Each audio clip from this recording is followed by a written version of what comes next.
feel honoured and inspired and amazed. It's such an honour to be the Young Australian of the Year for 2015, especially I think representing the deaf community and having that equal recognition on our community. It's a fantastic platform to promote our language and our community. It's just wonderful. How will you promote your community in your new role? Well, social media, definitely. Interviews like this, where we can see Auslan being used. And I think this is just a really great opportunity to show people that, you know, deaf people, we use Auslan, but otherwise we're just like you. And the language is beautiful, and we have a culture and a history that goes along with that language. And I really look forward to doing that through the exposure I'll have in media over the next year.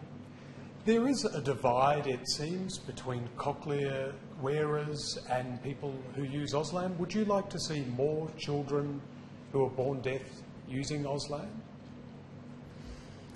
Well, there's not really that kind of divide now. A lot of deaf people have an have a cochlear and use Auslan, and that's because they realise there's a benefit in having language acquisition.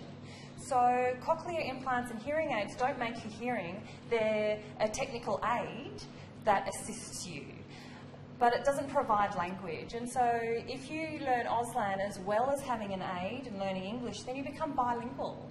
And we have a lot of people who have cochlear implants and hearing aids who are comfortable using both languages. And I would like to see more deaf children have access to Auslan,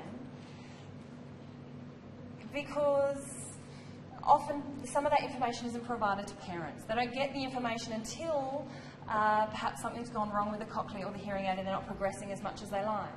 So they don't get the information straight away to be able to build on that language development. And we have research that proves that having Auslan from birth actually improves mental health in deaf children and deaf adolescents, and improves their confidence and their general language and cognitive skills, and ensures that they're not isolated later on.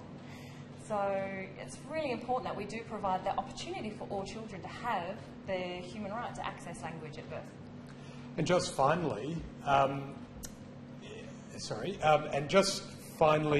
can I ask what more can be done to help members of the deaf community? We need to make sure that we have a positive view of us as deaf people. We're individuals who have skills and abilities. We're all Australian, the same as everybody else. We have the same dreams and hopes and ambitions. You know, we marry, we have children, we buy houses and pay off mortgages. So we're exactly like everyone else in Australia, but we use Auslan as our language. And Auslan is a language of Australia, of Australian people.